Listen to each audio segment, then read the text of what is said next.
Boker Tov d'abord, et on va d'abord essayer de comprendre un élément qui paraît secondaire et qui ne l'est pas. Dans la paracha de Toldot, paracha Toldot, il y a de la part de Esav une volonté de séduire et de tromper Yaakov. Et quelles sont les questions qu'il pose pour tromper Yaakov? C'est, il demande comment est-ce qu'il faut prendre la dîme, le maaser, sur le sel. Est-ce qu'on prend le maaser sur le sel? Est-ce qu'on prend maaser sur la paille? Voilà les questions de Esav. A priori, c'est une question, c'est secondaire, quoi. En fait, c'est pas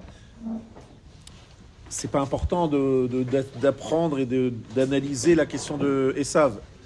Et on va voir que c'est très important et que c'est très révélateur, surtout. Révélateur, la question. La question est révélatrice. Elle est d'une importance très grande. Comment je le sais? Parce que le Rav Moshe Shapira, dans son livre, qui a été écrit après sa mort, Sabbat de Beatuna, il y a des discussions entre les sages d'Athènes et Rabbi Yoshua ben Hanania, dans une Gemara très très connue, mais très peu compréhensible, très difficile à comprendre. Et une des questions qui est posée là-bas, dans la Gemara, c'est la question suivante. Alors, Shalou et Rabbi Yoshua milcha kisaria bemai malchela.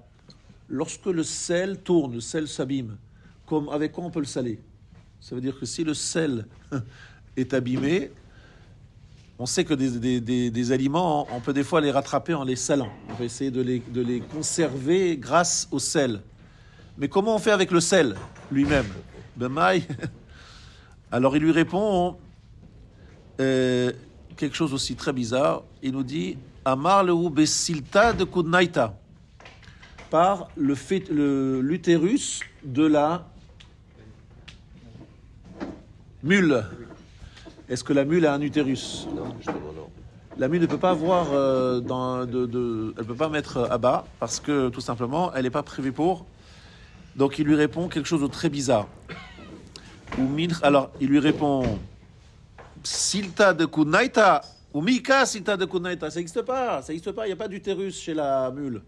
Et il lui répond ou Milcha Misari, est-ce que le sel il a besoin, il va tourner, il va s'abîmer? Ça veut rien dire. Donc on a ici une discussion mais surréaliste. On a l'impression qu'on s'ennuie et qu'on discute de choses complètement ridicule. Et ici, évidemment, il y a des sodot à Torah, il y a des secrets de la Torah qui sont présentés sous cette forme. Et il y a une discussion entre le Maharal et le Gaon de Vilna pour expliquer cette Gemara. Et aujourd'hui, on va suivre l'approche du Gaon de Vilna. Donc ici, on retrouve la notion du sel. Le sel qui est la question sur laquelle s'arrêtent les sabbats de Beatuna. Qu'est-ce qu'on fait avec le sel pour que le sel ne s'abîme pas? C'est quelle Gemara? Cette Gemara se trouve dans Bechorot. C'est en fait une Gemara où la discussion entre Sabbat et Beatuna. Bechorot d'Afret. Chet Amoud Aleph, Chet Amoud Bet. D'accord, Bechorot. Bien. Alors, il y a ici, pour comprendre tout cela, je vais continuer à poser des questions. Donc, je vous rappelle, la première source, c'était pourquoi Esav, il s'intéresse au sel, à la façon de prélever le sel, maaser du sel, le maaser de la paille. Pourquoi est-ce que les sabbats de Beatuna et Rabbi Yoshua et Hanania ont l'air de discuter sur du sel? On ne sait pas trop de quoi ils parlent. Et il y a une troisième source que je vais vous citer qui est dans Nitzavim, sur le sel. Est-ce que vous savez de quoi je fais allusion? On parle de Sodome et Gomorrhe, exactement. Alors, Je vous lis le texte, c'est à la page 1152 dans le Art Scroll, le chapitre 29 et verset 22 de Devarim. Chapitre 29, donc dans Nitzavim. Gofrid vamelach serefa kol arza lo tizara velo tatzmiach velo yaleba kol esef kema pechat sedom vamora adma utzvoim asher afach Adonai beapo uvachamato. Je traduis. Soufre et sel, tout le pays brûlé, il ne sera pas ensemencé, il ne fera rien pousser. Et aucune herbe n'y grandira, comme le bouleversement de Sodome et Gomorre, Adma et Tzoïm, que Hachem a retourné dans sa colère, dans son courroux. Donc on a ici une occurrence, une source qui est celle de Sodome et Gomorre qui vont être littéralement renversés. C'est écrit Mahapechat. Mahapechat, c'est qu'on va renverser. Mais surtout, on rappelle la notion de Melach, Gofrit va Melach. Il y a du soufre et il y a du sel.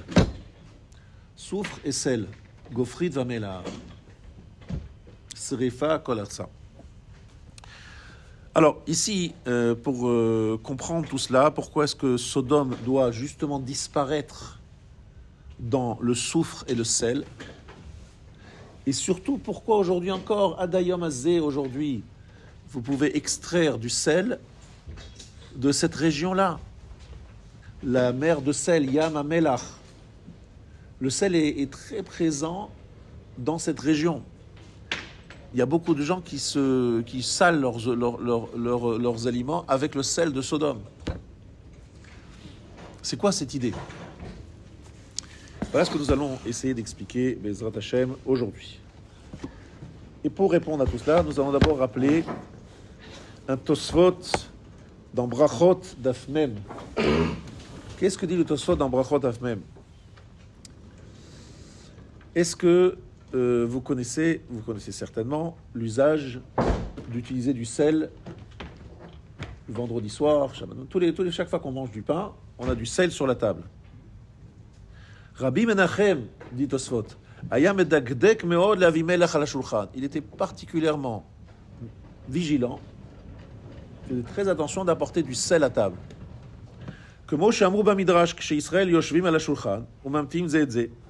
Lorsqu'Israël sont assis autour de la table, et ils s'attendent, parce qu'on attend que tout le monde ait fait Netilat Yadayim. Donc on attend que tout le monde soit là pour pouvoir faire le motzi. Vehen belo mitzvot. Les Juifs à ce moment-là sont sans mitzvot, n'ont pas de mitzvah à accomplir. Ils attendent, mais ils n'ont pas de mitzvot. À Satan mekatreg alehem. Attendez comment c'est vu là-bas dans le ciel. Le Satan accuse en disant mais qu'est-ce qu'ils font là? Ils font rien, ni qu'une mitzvah. Donc le Satan les accuse. Ou brit melach magen alehem. Et l'alliance du sel les protège.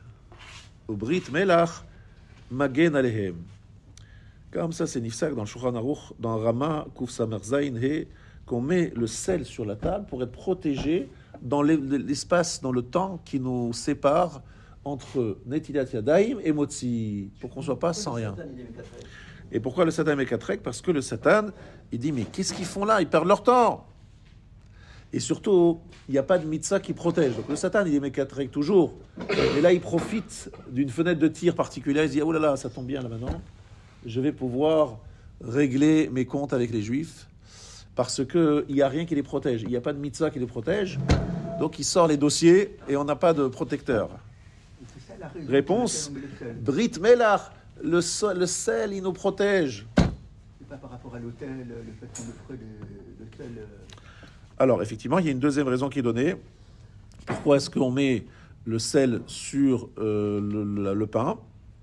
C'est parce qu'on dit que la table est comparée au misbéach, à l'autel, et effectivement, on salait tous les sacrifices, et donc c'est un rappel du fait qu'on salait les sacrifices. Mais en fait, le Rabbeinu Bachia rappelle, vous le savez très bien, que tout cela vient de l'époque de la deuxième jour de la création, où les eaux d'en bas ont été séparées des eaux d'en haut, et que les eaux d'en bas n'étaient pas contentes du tout d'être séparées des eaux d'en haut, et elles ont commencé à pleurer, et Akadosh Baruch Hu a écouté leurs pleurs et leur a dit « Calmez-vous, je m'occupe de vous ».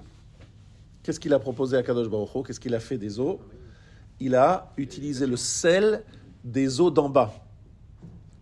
Donc le sel des eaux d'en bas, c'est pour calmer les eaux d'en bas qui réclament, qui disent en souffrance, pourquoi est-ce que nous on est en bas et les autres sont en haut?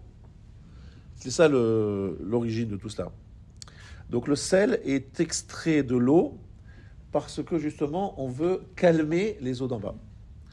Mais demande le Sha'arei Ora, mais le problème c'est que ça prend du temps entre la construction du Beth Amikdash, les korbanot, et le deuxième jour de la création, même le Mishkan, si vous parlez par rapport au Mishkan, vous savez que le premier jour de la création, entre le premier jour de la création et la création du Mishkan, il y a combien d'années?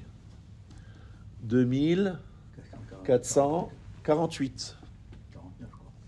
2449 même. Donc on est très loin de la création du monde. Donc pendant 2449 ans, on a attendu. Alors vient le dire le Sefer Sha'arei Ora, de la même façon qu'on attend entre Netilat Yadayim et le pain, et on est en ce moment-là sans mitzvot, et le Satan, il accuse, on lui répond, écoute, calme-toi, nous, on fait exactement comme l'eau. L'eau, elle a voulu absolument être approchée de Hachem.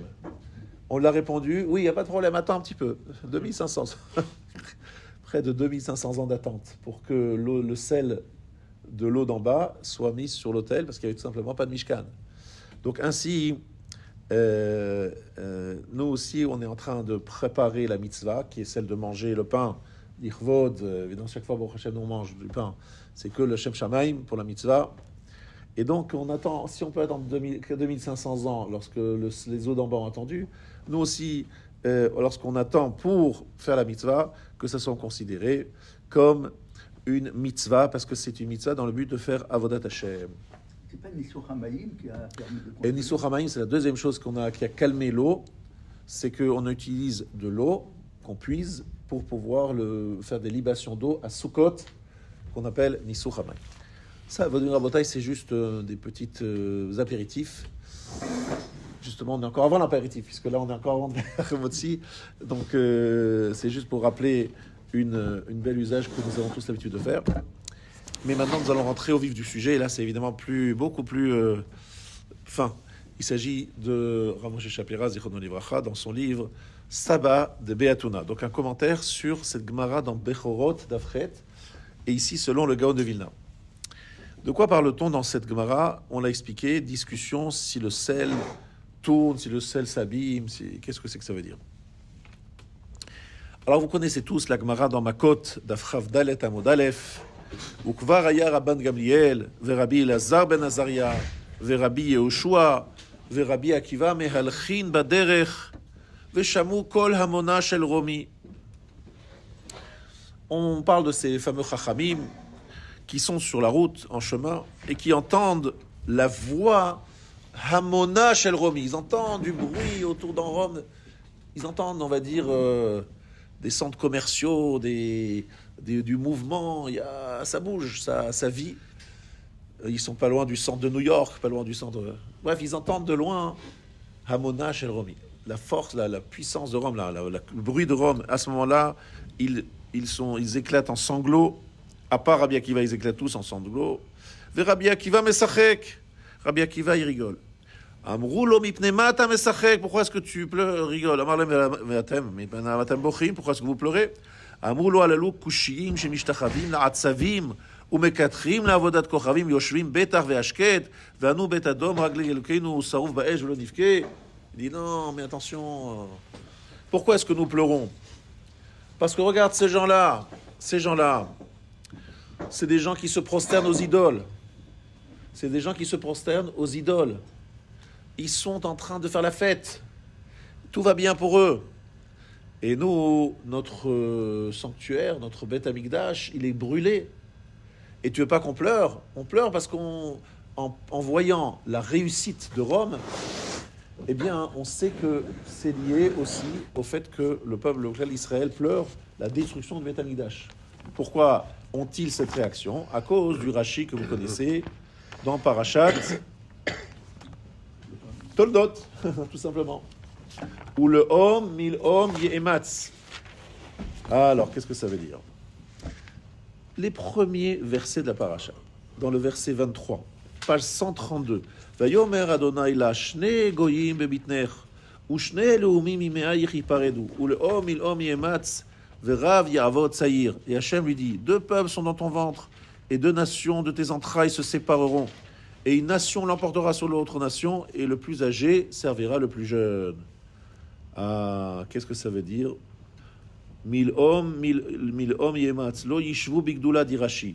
Ils ne seront pas ensemble aussi grands. Chez Zekam, Zénophel. Lorsque celui-ci se lève, celui-ci tombe, chute. Ça veut dire, viens continuer Rashi. V'chen omer amalach harava, lo nitma latsur et lo mechurbana shel Yerushalayim. Tsur se remplit de la destruction de Jérusalem. Enfin, ça ne peut pas aller ensemble. Si on entend une réussite chez Rome, chez les Romains, chez Esav, c'est que chez Israël, c'est la cata, c'est la destruction. Ça ne peut pas aller ensemble, on ne peut pas être tous les 2 au top. Donc lorsqu'ils voient, ils entendent la réussite de Rome, Kol Hamona Shel Romi, tout de suite ils pensent à quoi? Ils disent voilà, le Beth Amikdash est détruit. Et à ce moment-là, Rabbi Akiva rigole. Comment il dit rigole? Pourquoi il rigole? Il dit parce que Ma le ovre retsono kach le rotse retsono alachad gamala. Si déjà ceux qui transgressent sa volonté, c'est ainsi, ceux qui accomplissent sa volonté à plus forte raison. Voilà un peu le décor que nous avons placé. En fait, ce qui les fait pleurer, c'est de se rendre compte qu'en fait, il y a une réussite chez Esav. Mais c'est pas ce qui les dérange. Esav n'a qu'à réussir, il n'a qu'à avoir une réussite, c'est pas le sujet. Mais le problème, c'est que si lui réussit, nous on est en bas. Et c'est ça qui le dérange. Maintenant, Rabotai, je voudrais ici vous donner l'explication du Rav Moshe Peshebira, qui est une explication, on va dire assez personnelle, on va dire. Enfin, c'est le Gaon, mais il a compris d'une certaine façon. Il fait le lien avec une Gemara dans Chagiga. Ve'im lo tishma'u bamistarim tivke nafshi mipnei gave. Alors, Yagmara dans Chagiga va expliquer ce verset dans Jérémie chapitre 3. Amar Rav Shmuel Barine Mishme de Rav. Makom yeshlo la Kadosh Baruch Hu Mistarim Shemo. Il y a un lieu pour Akadosh Baruch Hu qui s'appelle Mistarim, c'est-à-dire un lieu mystérieux. Mystari, mystérieux. Un lieu caché. Ma mipne gave, et il pleure. Là-bas, il pleure. Ma mipne gave, pourquoi est-ce que c'est quoi? Amar Rav Shmuel Bar Yitzchak v'ne gavatan shel Israël shenitla mehem v'nitna lanochim. Il pleure parce qu'il voit la noblesse, la grandeur d'Israël qui leur a été retirée et qui a été donnée aux non-juifs. Rabbi Shmuel ben Nachmania ma'mine gavatam shel malchut shamayim. Il pleure par cause de la royauté divine que personne ne reconnaît et voilà, elle a disparu, elle est pas mis. Omika bechia kame akadosh baruch Hu. Est-ce que akadosh baruch Hu pleure? Pourtant, c'est écrit Hod vehadar lefanav, oz vechedva bimkomo. Chez akadosh baruch Hu, il y a la joie, il y a l'allégresse. Réponse Lo kashia, habebate gavae, habebate berae. Dans les maisons, dans les choses intérieures, à l'intérieur, eh bien, il est dans la os vechedva, c'est la joie. Bebate berae, à l'extérieur, il pleure. Ou l'inverse, c'est peut-être l'inverse. Et à ce moment-là, là-dessus, la Gemara demande, mais c'est pas vrai. C'est écrit clairement le contraire, qu'il pleure même à l'extérieur. Je la fais courte. Et la réponse, c'est à l'époque du Beth Amikdash. Lorsque le Beth Amikdash a été détruit, le pleur était intérieur et extérieur. Sinon, d'habitude, il y a une différence entre l'extérieur et l'intérieur. C'est qu'à l'intérieur, il pleure, mais à l'extérieur, on ne voit pas de pleurs. Qu'est-ce que ça veut dire, cette Gemara dans Chagiga, page 5? Qu'est-ce qu'elle veut dire ici? En fait, à l'époque du Beth Amikdash, lorsque le Beth Amikdash a été détruit, le monde a vu la destruction. Il y a une sorte en fait, il y a un échec, on va dire comme ça. C'est ça qu'il faut comprendre. Je vais essayer de traduire avec des mots plus proches de nous. Un échec. Hachem, il avait un projet. Il a pris un peuple, il est sorti d'Égypte. Il lui a dit, messieurs, vous sortez d'Égypte, je vous amènerai en Israël et on va faire le Beth Amikdash. Voilà le projet. D'accord? On arrive en Eretz Israël, très bien, on construit le Beth Amikdash. Premier est détruit, deuxième est détruit. Et ça fait 2000 ans. Ben on se dit, mais ça y est, c'est raté, c'est un échec. On n'est plus en Israël, on y revient, mais il n'y a toujours pas le Beth Amikdash. Qu'est-ce qui se passe? Il y a un échec. Donc quelque part, c'est une pleure. Un pleur, c'est quoi? C'est une cassure, c'est un constat d'échec. C'est ça le pleur. Voilà ce que fait Akadosh Baruch Hu devant le Beth Amikdash. Et en fait, tous les Umot HaOlam ont constaté qu'il y avait la destruction du deuxième Beth Amikdash, et ils ont dit, regardez, Hachem il a raté l'affaire. Bon, il avait choisi un peuple. Ce peuple, il n'a pas fait le boulot. Il s'en est séparé. Gittin, Masechet Gittin, là-bas, page 55. Il y a là-bas tous les descriptifs de la destruction du Beth Amikdash. Hachem, il s'est dit, ça y est, ce peuple, c'est insupportable. Ils sont ingérables. Je me débarrasse. Maintenant, les musulmans ont pris la relève. Les chrétiens ont pris la relève en disant c'est nous, le peuple élu. Parce que tout simplement, le projet divin doit se réaliser. Elle doit se réaliser, le projet divin. Où il se réalise? Lorsque des juifs sont un peu partout dans le monde pour chasser par-ci, pour chasser ici, repris là-bas. Non, c'est une erreur, c'est un échec. Chas de shalom, c'est fini. Et là, Rabotai, c'est la réponse. Le Rav, il nous dit quelque chose qui est incroyable.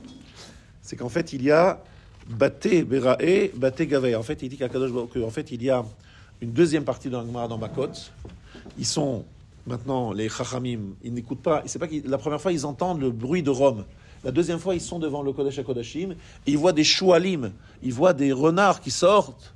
Et à ce moment-là, de nouveau, même histoire. Eux, ils pleurent et lui, il rigole. Qu'est-ce qui se passe dans cette Gemara dans Makot? Il dit qu'on fait une allusion à Esav et Ishmaël. Parce que le Chida dit que choualim, c'est les mêmes lettres que Ishmaël. Donc en fait, ils perçoivent déjà prophétiquement qu'il va y avoir ici Ishmaël qui va être installé à l'endroit où il y avait le Beth Amikdash. Donc en fait, il y a deux parties dans Makot. Une qui parle, dans la première fois où il pleure et lui il rigole, c'est Rome, et la deuxième fois c'est Ishmaël. Et dans les deux cas, eux ils pleurent et lui il rigole. Voilà. Ça c'est on met le décor. Maintenant, il faut savoir que la notion de melach, de sel, pour expliquer, je vous donne des introductions pour vous expliquer à la fin ce que je veux dire. Le sel, eh bien, évidemment, comme vous le savez, il a deux grandes qualités. Quelle est la qualité du sel? C'est que le sel, ça sert à saler. Pourquoi, à quoi ça sert de saler? Deux intérêts dans le fait d'utiliser du sel. D'abord, votre femme vous sert une daf demain matin. Elle a juste oublié de mettre le sel. Vous dites, ça n'a pas de goût. Ça n'a pas de goût. C'est une cause de divorce éventuelle. C'est une faute grave, très grave. Donc, bon, Hachem, le sel, c'est récupérable. Vous mettez du sel. Mais sans sel, quelque chose qui n'a pas de sel du tout, ça n'a pas de goût. Deuxième intérêt du sel, à quoi il sert le sel? Conserver. Alors aujourd'hui, on a des congélateurs, on a machin, mais à l'époque, il n'y avait absolument pas tout cela. Donc, il y avait vraiment le sel pour conserver. Maintenant, attention. Melach, Gematria, la valeur numérique du mot Melach. Même la metret. Haya, Vehove, Veyiye. Il était, il est et il sera. Valeur numérique du mot Melach. Le mot Melach, c'est les mêmes lettres que le mot Lechem. Lechem, le pain, Melach. C'est les mêmes lettres que le mot Machal, pardonner. Qu'est-ce que ça veut dire? Écoutez bien ici, c'est quelque chose de très intéressant. Quelle est la... Oui, et c'est aussi 3 fois le nom d'Hachem. 3 fois le nom d'Hachem, Yud Kei Vav Kei. Donc on a ici quelque chose qui doit nous faire réfléchir. Quel est le message? Qu'est-ce que le Melach est censé... Qu'est-ce qu'il représente, le sel? C'est quoi son truc? Le sel, c'est quelque chose qu'on ne peut pas manger directement. Le sel, vous le mangez, c'est immangeable. Mais il est toujours là pour servir une nourriture. Il est là pour donner du goût aux choses. Ça veut dire, il est là pour accompagner quelque chose, rendre quelque chose de conserver quelque chose, ou bien lui donner du goût. Donc il est au service de. Là, hein, le Rav nous dit, d'ailleurs dans les Milouim, il nous dit comme ça, il nous dit qu'en fait, Esav, il demande, est-ce qu'il faut prendre le maaser du sel et de la paille? Pourquoi? Parce que le sel et la paille ne sont pas intéressants par eux-mêmes, ils sont là pour servir à. Et là, il révèle, Esav, pourquoi il a été créé. Esav a été créé pour être au service de. Service de qui? Au service de Yaakov, au service du Emet. Il n'a pas en soi une raison d'être, si ce n'est celui d'être au service d'eux. Il est son rôle, ça lui, c'est de servir Yaakov. C'est très intéressant ce qu'il dit ici. C'est qu'en fait, il dit que Teven, la paille, elle n'est pas intéressante. La paille, elle est là pour accompagner le grain de blé. Elle n'est pas là pour être intéressante en soi-même. Elle est là pour protéger ce grain de blé qui est en fait le but de toute cette plantation. Alors ici, il dit quelque chose d'extraordinaire. C'est qu'en fait, Esav, il demande à son père comment on prend le maaser du sel et comment on prend le maaser de la paille. Ça veut dire que là, en disant ces mots, il dit ce que Yitzhak sait déjà, c'est que Esav, son rôle, c'est d'accompagner Yaakov. C'est d'accompagner Yaakov, c'est-à-dire d'être celui qui va peut-être pas être dans les bâtés midrashot, mais qui va donner du goût. En quoi il va donner du goût? Alors il y a deux façons de donner du goût. Comme Esav, il représente le Yetzer Hara, les forces du mal, c'est ça qui donne du goût à notre étude, bizarrement. Parce que il y a une option de ne pas faire, il y a une volonté des fois de ne pas faire, et on se force, et on y va, et c'est là que ça donne un... Alors des fois on baisse les bras, mais le fait d'avoir un challenge, mais plus que ça, vous savez, je vous ai expliqué plusieurs fois qu'en fait, le Yetzer Hara, c'est lui qui donne Chedvata d'Ishmateta, c'est-à-dire la joie de l'étude. La joie de l'étude vient justement lorsqu'il y a du Yetzer Hara. C'est ce qui donne... Pas là pour servir Yaakov, le monde entier. Alors, Esav en particulier, ça particulièrement, il devait faire des Boeing pour nous permettre d'aller en Eretz Israël, d'étudier dans les Yeshivot. Il devait faire des Airbus ou des Boeing, ça revient même, c'est pas un problème. Il doit aider Israël à se débarrasser du Hamas. Il doit faire peur à l'Iran. Il doit faire son travail, c'est-à-dire d'être un accompagnateur et un conservateur. Pourquoi conservateur? Parce que justement, nous, le Klal Israël, on est dans une situation, entre guillemets, où si tout va bien, si on est dans le... Si tout le monde va bien, on n'arrive pas à nous réveiller. Vous avez vu ce qui s'est passé juste avant le 7 octobre. Il y avait des grosses difficultés en Eretz Israël dans plein de domaines. Et Akadosh Baruch Hu, il a envoyé une sorte de salve terrible. Et les gens commençaient à se réveiller, à être très très différents de ce qu'ils étaient avant.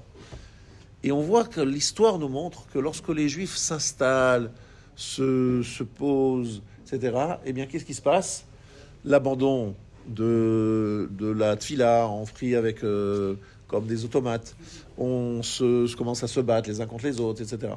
Alors qu'est-ce qu'il fait? Il nous envoie un missile, et tout le monde se réveille, on dit oh, et pourquoi, et qu'est-ce qui se passe, et c'est ça l'histoire du monde. Et ça, il a ce rôle aussi. Et ça, il est là pour nous secouer en disant mais attendez, bougez-vous quoi. Mais on se rend pas compte qu'en fait que c'est Esav, mais même pas seulement Esav, mais les forces du mal qui sont en nous sont là pour quelque part nous donner du goût à ce que nous faisons. C'est un sens, c'est-à-dire on fait ça alors que c'est pas évident, on se bat et c'est ça qui donne un sens à notre vie. C'est que si on n'avait que assez tov, que le faire le bien, sans l'option du mal, vous savez que toute notre construction, il faut comprendre aujourd'hui, elle est beaucoup dans le fuite du mal. C'est en fait, on est plus en train... Ce qui fait la force de notre étude, c'est... Je dis ça souvent aux gens. Pourquoi vous ne vous levez pas devant un portable où il y a dedans toute la Torah? Toute la Torah est dans un portable. Il y a dedans un programme où il y a tout le chasse, tout le tanar. Levez-vous devant lui. Pourquoi vous ne levez pas devant lui? Vous connaissez plus qu'un Talmid Chacham. Vous dites, mais c'est une machine. Et alors, il y a dedans, le Sefer Torah aussi, c'est du papier avec de l'encre. Pourquoi vous levez devant? Bien, la réponse, Rabotai, c'est que lorsqu'on se lève devant un Talmid Chacham, plus que se lever devant ses connaissances, on se lève devant ses efforts qu'il a pu produire. Il a pris des efforts incroyables pour être arrivé là où il est. Il a dû se battre contre son Yetzer Hara qui lui disait va dormir, mange un peu plus, perds ton temps, fais ceci, cela. Et lui il dit non, je ne lâcherai pas, je révise. Pourquoi tu révises? Ça déjà étudié une première fois, ça suffit. Non, encore une fois, je répète. Il s'est battu. On se lève par respect pour ce combat incroyable qu'il a fait contre Esav, l'Esav qui est en lui. Et c'est ça qui est magnifique aujourd'hui. Et c'est ça qui donne une force à son étude, parce qu'il a dû se battre. Sinon, c'est pas intéressant. Si Tam, c'est un type, ah ouais, moi, de toute manière, vous savez, moi, je ne suis attiré par rien, je m'en fous complètement du Olamazé, moi, j'adore réfléchir, penser, etc. Il est là, en train de... Ça ne donnera rien, vous savez, je vous le dis tout de suite. Celui-là ne deviendra jamais un Talmid Chacham, etc. C'est facile pour lui, c'est normal. Il lit ça, il a une mémoire photographique, capacité intellectuelle, il en fout de. Ouais, ça ne marchera pas. C'est justement parce qu'il se bat qu'effectivement, il va arriver à comprendre des puissances de la Torah. Donc, et ça, il dit, je donne le goût, je donne le sel à votre vie. Je suis là, le sel de votre vie, lorsque je suis là en train de vous déranger. Et vous allez quand même la tefila, alors que vous êtes fatigué. Mais c'est ça le sel de votre vie. C'est ça qui donne le goût à votre vie. Est-ce que ça veut dire qu'il accepte son rôle comme ça en tant que donner le... Alors, lorsqu'il parle à Yitzhak, Voilà. il parle dans le langage que Yitzhak entend. Parce que Yitzhak, il n'est pas idiot, il comprend très bien qu'Esav et Yaakov, c'est pas la même chose. Sauf qu'il pense que Esav, il va réaliser son rôle. Et c'est pour ça qu'il lui prépare des brachot, qui sont des bénédictions très liées au monde matériel, parce qu'il a décidé que Esav sera le Zevulun de Yaakov. Comme on connaît depuis des années. Ce sera le Zevulun de Yaakov. Alors en fait, si on a bien compris cette notion du sel, le sel, il a également une notion de conservateur. On conserve. Pourquoi est-ce que le fait que Esav soit du sel, la notion du sel, Haya, Hove, Veillé, la notion de quelque chose qui dure dans le temps, c'est qu'en fait, il faut bien comprendre que pour que la Torah, pour que le peuple juif soit conservé dans le temps, il y a eu Avraham Avinu qui a dit à Kadosh Baruch Hu, Bama Eda Kirachena. Comment je saurai que je vais hériter Eretz Israël? Hachem lui a dit, n'aie pas peur, je te propose le galout. Le galout, c'est ça, le galout, c'est ça qui va conserver. En fait, quelque part, nous sommes toujours dans une réaction. Moi, je dis ça dans ce shiur parce que je le sens très fortement en ce moment. Une sorte de réaction. Ah, on va faire la guerre au Hamas. Alors, tout le monde se réunit pour faire la guerre au Hamas. Tout le monde se réunit pour protéger les Chayalim. Tout le monde se réunit pour... On est tous dans une réaction. Vous voyez ? Alors que lorsqu'il n'y a pas de réaction, lorsque les choses sont heureuses, on n'arrive pas à garder cette unité et cette force spirituelle. On est dans un train-train quotidien, et lorsqu'on est sollicité pour aller contre, tout d'un coup... Et c'est vrai pour le Talmid Chacham, pour tout chaque Bachor Yeshiva ou chaque Avrech qui étudie, c'est très dur, mais en même temps, c'est ça qui donne du sel et ça qui conserve. Parce que je suis là en train de me battre, donc si je me bats, je vis. Vous allez me dire, c'est dommage. Alors je vous rassure, viendra la période messianique où il n'y aura plus ce problème, les choses se feront très bien. Non, Yavan, il ne comprend pas ça, il ne comprend pas comme ça les choses. Les sabbats de Béatouna, les sages d'Athènes, ils n'ont pas les mêmes lectures. Eux, ils disent, non, attendez, monsieur, le but dans la vie, il faut savoir que pour les sages d'Athènes, c'était des gens extrêmement intelligents, des grands philosophes comme il n'y en a jamais eu après. Il faut savoir que même Beni Lévi, il avait dit, tout ce qui vient dans la philosophie après la période grecque, ce n'est que des commentaires sur ce qu'ils ont dit. C'est-à-dire, eux, c'est les mechachim, les chidushim de la philosophie, les choses nouvelles, c'est la période de Sabbat Be'atuna, qui n'a pas duré très longtemps.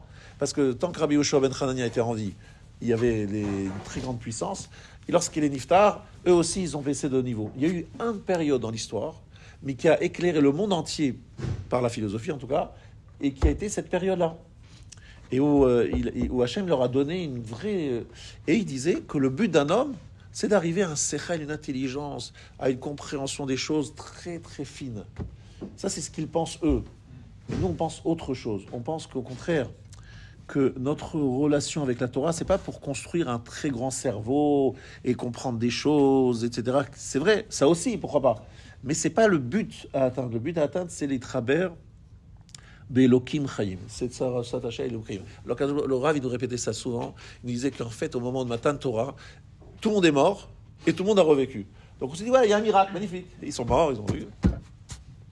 Non, en fait, il a dit que la vie d'avant est terminée et on a vécu une nouvelle vie. C'est un nouveau monde. Un nouveau monde, c'est un peu comme si vous détachez, vous débranchez, puis après, vous changez complètement le circuit électrique. Vous avez un circuit électrique ancien et vous amenez un électricien et il vous change totalement le circuit.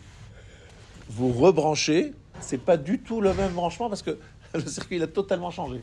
Akadosh Baruch Hu, il a créé un nouveau monde après avoir débranché, c'est-à-dire la mort au moment de Matan Torah. Et ce monde, il est construit sur Elokim Chaim, Botinbak, s'attacher à Elokim. Ça veut dire quoi? Ça veut dire qu'Akadosh Baruch Hu voudrait, et c'est ça le projet que nous avons tous, c'est se rattacher à quelque chose qui est Kayam, quelque chose qui ne s'arrête jamais, qui est Elokim Chaim. En traduction très proche de nous, pour que vous compreniez bien de quoi je parle, vous voyez aujourd'hui après 3300 ans que la Torah a été donnée, vous rentrez dans un Beth Midrash et vous voyez des gens mais discuter comme si c'était leur vie en dépendait d'un sujet de Gemara qui a été écrit il y a très longtemps mais qui a été lui-même transmis au Mont Sinaï. Tu dis mais c'est bizarre, comment ça peut vivre encore jusqu'à maintenant? Pourquoi cette vitalité dans l'étude, dans la pratique religieuse, etc. Comment c'est possible? Après tant d'années, ça fait tant d'années, ça y est. Qu'est-ce qui conserve cette vitalité? Alors c'est le chibour à Elohim Chaim. Ça veut dire que si je fais qu'une étude intellectuelle, alors je suis dans une bibliothèque et il ne faut pas faire de bruit. Mais si je suis dans un Beth Midrash, je suis dans un lieu très vivant. C'est-à-dire un lieu dans lequel il y a une sorte de combat qui se fait entre une chavruta et l'autre, entre une compréhension et l'autre. Et il y a quelque chose de très vivant. Pourquoi? Parce que je suis mitraber à Elohim Chaim. C'est quoi Elohim Chaim? C'est quand je me dis, c'est moi qui te donne l'énergie vitale. L'énergie vitale, c'est parce que tu es mitraber, tu te relis à la Torah, et la Torah, c'est moi, donc tu te relis à moi, ça te donne une vitalité qui ne s'arrête jamais. Vous avez compris? Vous allez dans une église, on dort. Vous allez dans une Beth Midrash, vas-y. Vous voyez la différence? C'est quelque chose qui raille. Comment? Grâce à qui? Alors normalement, c'est le Mélach qui est censé donner une continuité de vie. C'est quoi le Mélach aujourd'hui? C'est le sel. Mais le sel, c'est quoi? C'est tous les combats que les Juifs ont dû et continuent à devoir livrer qui nous relient à Elohim Chaim. En fait, notre relation avec Elohim Chaim, c'est dans Sour Mera plus que dans Asetov. Dans le fait de fuir le mal plutôt que dans le fait d'actionner le bien. C'est que cette bataille de... Vous savez, il y a plein de couchiottes dans la Gemara. La Gemara, elle est très bizarre, très difficile à comprendre. Il y a des choses... Alors, qu'est-ce qu'on fait? On pose des questions, on amène des preuves et des contre-preuves. Et Rachid dit comme ça, et Tosfot dit autrement. Mais je ne comprends pas Tosfot. Mais Tosfot, il y a aussi 3 explications de Tosfot. Et d'ailleurs, dans le Shulchan Aruch aussi, on peut expliquer encore d'une façon. Et d'une autre façon, on dit, mais oulala, mais c'est insupportable, c'est compliqué, il y a plein de questions. Alors, le Ramchal, il explique que toutes ces questions... c'est les clipotes, une sorte de d'écorce qu'il faut enlever les unes après les autres. Et c'est ça qui nous donne le lien avec la chose. Prenons un exemple très simple. Si je vous donne une halakha que vous lisez comme ça, en dormant à moitié, et vous lisez plus... Ouais, en étant concentré, vous êtes concentré. Vous lisez et vous comprenez vite. Vous oubliez aussi vite que vous avez compris. Par contre, si vous posez une question, vous donnez une réponse, vous discutez, vous approfondissez, là, ça reste. C'est Ma'asim B'chol Yom, des choses que je vois tous les jours. Pourquoi Hachem il a fait comme ça? Parce qu'il a dit, si vous voulez vraiment vous attacher à la Torah, et donc au noten à Torah, celui qui a donné la Torah, il va falloir des couchiottes. C'est quoi les couchiottes? C'est Esav. C'est quoi Esav? C'est des clipotes, c'est des écorces qu'il faut enlever, des trucs qu'il faut donc c'est comme ça, on a des nœuds comme ça de pelote de laine, il faut sortir chaque fil. Voilà, c'est compliqué, machin, mais c'est comme ça que ça rentre. Sinon, ça ne rentre pas. J'avais même un rave, aujourd'hui c'est un des plus grands ravanim d'Israël, il m'avait dit que sur chaque séif dans le Shulchan Aruch, pour s'en rappeler, même s'il n'avait pas de question, il essayait de trouver une question, de chercher une question, pour avoir une réponse, pour se dire, comme ça je vais me rappeler. Parce que sinon, si je lis comme ça, bon c'est clair, c'est simple, alors on continue, c'est fini. Dans quelques jours, il aura tout oublié. En posant une question, en donnant une réponse, il crée une... Donc en fait, Esav, il est l'opposition, mais qui est conservatrice. L'opposition constructive ou une opposition destructive. Mais en fait, même s'il est dans son intention à lui destructeur, il est pour nous conservateur. Il nous conserve, il nous donne des forces pour véritablement conserver les choses et les comprendre. Vous comprenez? Lui, dans son intention peut-être négative. Vous voyez ce que je veux dire? Alors en fait, la discussion de Rabbi Yoshua ben Hanania et les sages d'Athènes, c'était justement ça. C'est quoi le place du sel? C'est-à-dire, est-ce que le sel va pourrir? C'est quoi le sel? Le sel ne pourrit pas, le sel ne se détruit pas. Le sel, au contraire, il est là pour conserver. Mais dans leur approche à eux, ça ne se passe pas comme ça. Parce que dans leur approche à eux, effectivement, ils ne comprennent pas à quoi il sert le sel. Ils ne comprennent pas à quoi il sert tout ça. Eux, ils veulent tout simplement construire une grande tête, une grosse tête.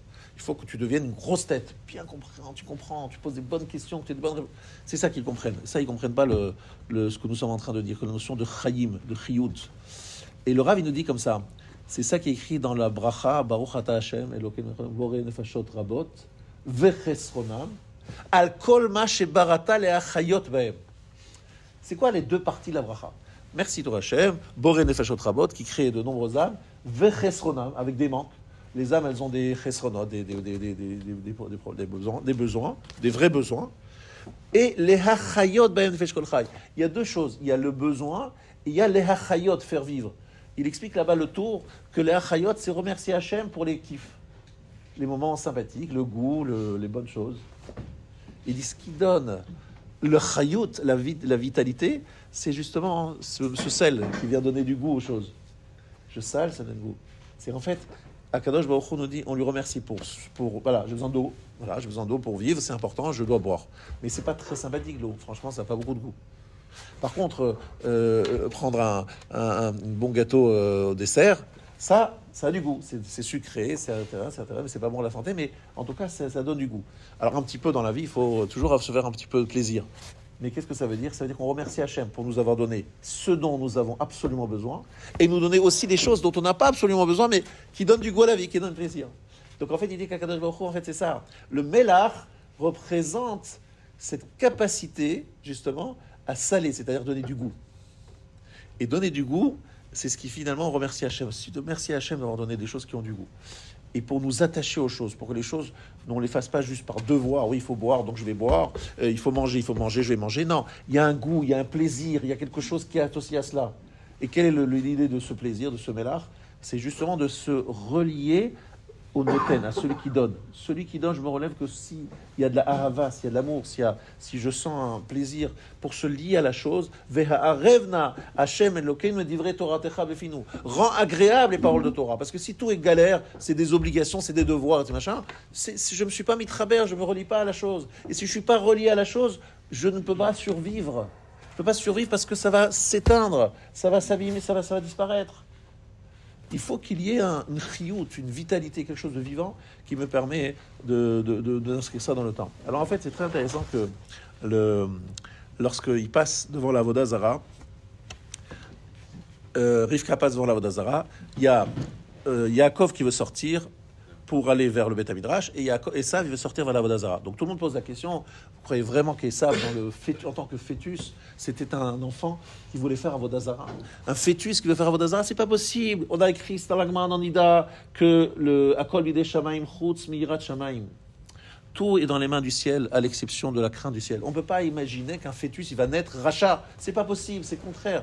Donc il n'est pas rachat. Alors pourquoi il va aller vers la Avodah Zara? Donc j'ai expliqué certaines années que c'était pour détruire la Avodah Zara. Il ne voulait pas aller vers la Avodah Zara pour la servir, pour la détruire. En fait, lui, ce qu'il veut, il appelle ça le Rav d'Esther, Nekudat Abechira. Le point le point où il y a de libre arbitre. Je m'explique. Vous avez un enfant qui est très sérieux, naturellement, très discipliné, qui adore étudier. Voilà, vous avez un enfant comme ça, il est, vous avez juste à le mettre à l'école, 20 sur 20, parfait, votre enfant, rien à dire, super, magnifique, je suis fier. J'ai un enfant qui roule tout seul.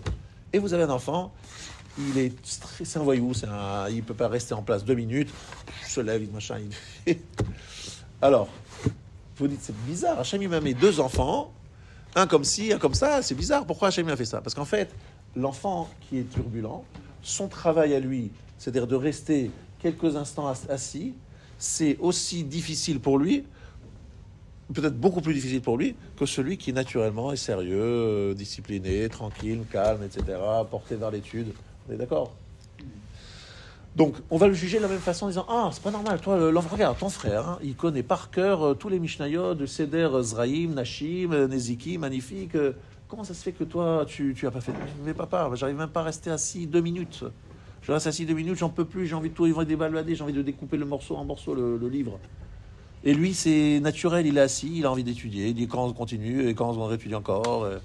Mais qu'est-ce que je veux me dire? C'est comment tu me mets l'un à côté de l'autre? Comment tu les mets l'un à côté de l'autre? C'est 2 travaux différents. Un, il doit se battre, et il doit se forcer, et il doit se contrôler, et il doit se... Bref, c'est Esav. Mais pas Esav mauvais. Un Esav qui aurait pu arriver à trouver un système.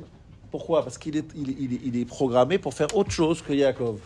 Le Rav Shishon Raphaël Hirsch, il dit que Yitzhak a fait une erreur. Yitzhak et Rivka ont fait une erreur en le mettant sur le même banc d'école, les deux enfants. Un qui a besoin un petit peu de bouger, et l'autre qui est calme et qui est gentil, etc. Mais c'est pas pour ça qu'ils n'ont pas de place. On peut être sadique en étant un petit peu turbulent. C'est pas un problème. On a tout à fait la possibilité. Simplement, le travail, il est différent. Le travail, c'est plutôt somméra. C'est d'encourager dans chaque fois que tu évites une bêtise, t'es un grand. Et l'autre, qui a de toute manière pas envie de faire de bêtises, Et ça suffit pas de dire que tu as... Ah, bravo, t'as pas fait de bêtises. Mais c'est normal, je n'ai pas envie d'en faire. J'ai jamais eu envie d'en faire. Donc je suis pas... Vous voyez ce que je veux dire? Donc on a ces deux types d'enfants, ces deux types de rôles, ces deux rôles, mais qui Esav, lui, il a d'autres qualités. Il a d'autres qualités. Il n'est pas Yoshev ou Alim, il a d'autres qualités. Et ces qualités, il faut savoir les sublimer, les orienter, les canaliser pour qu'il puisse être vraiment à sa place. Donc lorsqu'il veut aller vers la Vodazara, qu'est-ce qu'il veut faire vers la Vodazara? C'est vrai, il veut la détruire. C'est vrai, il veut la détruire. Il veut se battre contre les forces qui sont négatives, qui sont les forces du mal. Il veut, c'est sa force. D'abord qu'il a en lui, déjà qu'il a en lui. Il a cette force-là, parce qu'il faut savoir qu'Akadosh Baruch Hu, c'est très important que vous sachiez, que Esav, il a une dynamique, il est dynamique de façon incroyable. Ça, il faut le savoir. Aïta bot shukak dola lavoda. Il avait une grande envie de... C'est un monsieur qui veut travailler, mais il veut travailler. On voit Esav, il bosse. Esav, il bosse, il construit, il fait... Il envoie des trucs sur la Lune, il est tout le temps en train d'imaginer encore d'autres choses. Il bosse, et ça, c'est un bosseur. Et ça, c'est un inventeur. Et ça, c'est voilà, il crée des choses incroyables. Qu'est-ce qu'il fait, Ishmaël? Lui, il produit la matière première, l'or noir. Monsieur Essa, vous avez besoin pour faire votre business et vos usines, vous avez besoin d'or noir. On est là, les Ishmaël, on vous livre et on encaisse. On encaisse. On encaisse. Et depuis toujours, c'est incroyable, Ishmaël, il offre l'énergie, et Esav, il crée les infrastructures, et il fait quelque chose de cette énergie. Vous laissez à Ishmaël un pays, d'accord? Il y a plein de pays sous domination ishmaélite. Qu'est-ce que ça donne en termes de développement? Dès qu'ils veulent faire quelque chose de bien, ils appellent Esav en disant « Viens, Esav, fais-moi construire ça, je te donne un chèque, tu me construis. » Mais eux-mêmes, non, il n'y a pas de construction. Eux, ils payent quelqu'un qui va construire. On appelle Hamor, pas dans le sens négatif, Hamor, c'est celui qui porte. Donc Hamor, il porte, ça c'est Esav, il porte, c'est-à-dire il est l'énergie qui permet à toutes les machines de Esav de marcher. Mais c'est pas lui qui construit. Esav, il est dans l'action. Il est dans l'action, Esav. Et donc comme il est dans l'action, il faut simplement qu'il sache se maîtriser pour pas qu'il aille dans tous les brancards. Et il est appelé Admoni, c'est Siman et Shvichut Damim. Mais même David Amelech était Admoni, il était rouge. Donc c'est pas parce qu'on est rouge qu'on est destiné à faire des bêtises. David, il a une force, une énergie incroyable, mais qu'il a bien orienté. Donc en fait, et pourtant c'est pas lui qui a construit Beth Amikdash. Pourquoi? Parce qu'il faisait des guerres. Donc en fait, Esav a son rôle. Esav, il veut aller vers la Vodazara, pas pour servir à Vodazara, pas pour faire de la Vera, pas du tout pour ça. Mais il faut savoir que Yitzhak Avinu a dit « Ah, j'aime Yitzhak, j'aime Esav. » Pourquoi j'aime Esav? Parce que Esav et moi, on se ressemble. Qu'est-ce que moi je fais, Yitzhak? Ma mida, c'est Pachad Yitzhak. C'est-à-dire le maîtrise totale du mal. Je suis là en train de me dire, je suis rien, machin. Je suis en train de me réduire totalement. Je suis en train de me tel et atzmi. Bitou la yesh, annulation de soi. Qu'est-ce que doit faire Esav? Il doit retenir ses pulsions négatives. Il doit les retenir, il doit les tenir. Et c'est ça son rôle sur Terre. Voilà un petit peu le sujet que je voulais dire. Esav, il comprend qu'il n'a pas de rôle. Il doit être autour de Yaakov, il doit aider Yaakov, il doit être celui qui va conserver Yaakov, il va être celui qui va donner le goût à Yaakov. Et c'est ça que Esav doit comprendre et il doit partager.